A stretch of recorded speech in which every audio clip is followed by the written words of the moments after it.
I'm Brett, the Alumni Officer at Leeds Trinity University. I've worked here since 2014. I just wanted to contribute to this week to share my story of how in 2013 I wasn't working.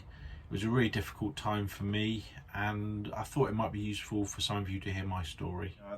We're all going through difficult times at the minute. I mean, look at that. I haven't had a decent haircut for nearly a year, but I've saved money. My wife cuts my hair, not particularly well. For me, it's all about turning negatives into positives wherever you can, and that was certainly my journey when I was looking for a job. Hopefully I can give you a little bit of advice on how I turned my life round, but let's start from where I was quite a few years ago.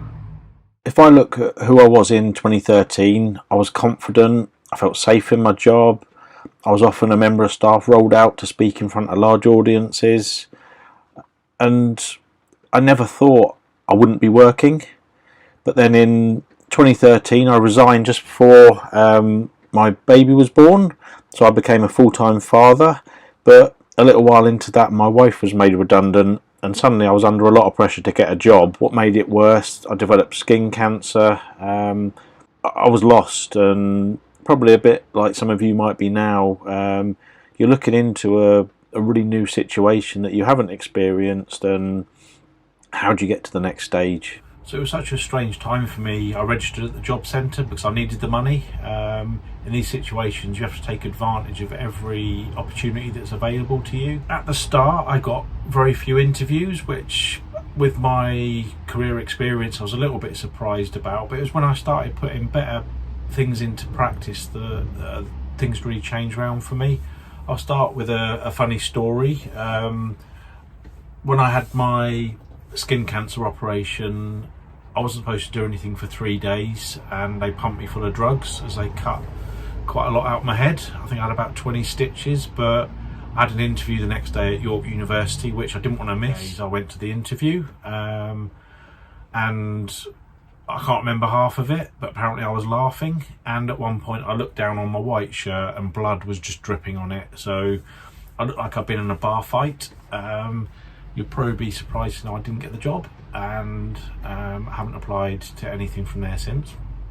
Pretty soon after that, things started to pick up for me, where I felt like I really got my arse in gear, became more organised, and had a look at the bigger picture and thought, what can I do to make it easier so I can do better applications, even spend less time on them, and really look at the ones I really wanted to go for, as opposed to applying for 10, maybe narrow that down to 3 that were better for me and that I'd have more chance of getting. So one of the things I did, I had to shift from just looking at people's boring stories on Facebook to spending more time on LinkedIn to build up my profile on that. I knew that I had a lot of connections, and I knew that a lot of people would give me recommendations, so it wasn't just a case of asking for them. I'd quite often do a recommendation for someone else before asking them for one, and that really works. If you look at my LinkedIn page, you'll see a lot of people have said really nice things about me, which I think really helped get me a job. I created my own sheet here where I analysed all the different jobs that I could apply for and scored them. So I've highlighted the 2 most important columns. If I'd rated one as 10 out of 10, I'd spend more time on that and do that first. When I was in the habit of making many applications, one thing I noticed that I was quite often typing out the same stuff. So what I did, I created a sheet of all typical answers I'd been giving. Essentially, you're going to be applying for certain fields where they ask for the same thing, so why type that out 20 times when you can save it once and then just tinker with it a bit when you put it in the form. So I found instead of doing 2 applications in a certain amount of time, I could do 5 or 6. They were still quality, but I was just copying and pasting from what I created as a master document. At that time, I was very much on my own. I didn't have maybe some of the opportunities you might have in terms of the support from the My Future team. I do a lot of work with them, and couldn't stress high enough what a great job they do and the opportunities they can help you get. You've got to make yourself as employable as possible. So if you're in a class of 100, potentially 100 of you are going to go for that same job. So what can you do a bit differently? What extra skills have you got? What extra experience have you done that can add sort of value to your application? So I know it's not easy to get out and get experience at the minute, but if you can do something online for someone, try and do that. That little one thing might make the difference between you and another applicant who are fighting for a job. One thing I've found with some Leeds Trinity students that I've either interviewed or had a lot to do with, haven't sold yourself enough in terms of how great you are. You know, don't be scared. There's a fine balance between being cocky and being confident, but never be scared to shout about what you can do and what you have done. My first ever placement student at Leeds Trinity gave possibly the worst interview I've ever experienced, but was one of the most valuable team members I've ever had. And that person worked with me for 6 weeks, was absolutely incredible.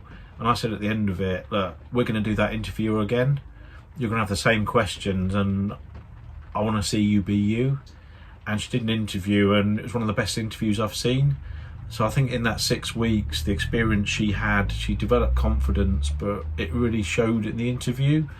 If you've got friends you can practice interviews with, or maybe something with the My Future team, do that, because it's very different thinking about an interview to actually sitting in front of what will probably be a screen now and going through that. So if you've done 3 or 4 or more practices with a friend, you're more comfortable in that environment. When you're applying for jobs, if there's always that one thing you're missing, think about, how can I get that one thing? Is it something that's obtainable? Can I do a short course? Can I get some online experience somewhere? You know, don't give up thinking I haven't got that one thing. Can you get that one thing? You'll get there in the end. You know, it's a difficult time for everyone. There will be light at the end of the tunnel, and just do what you can now to make sure you've done everything in your power to give yourself the best opportunities possible.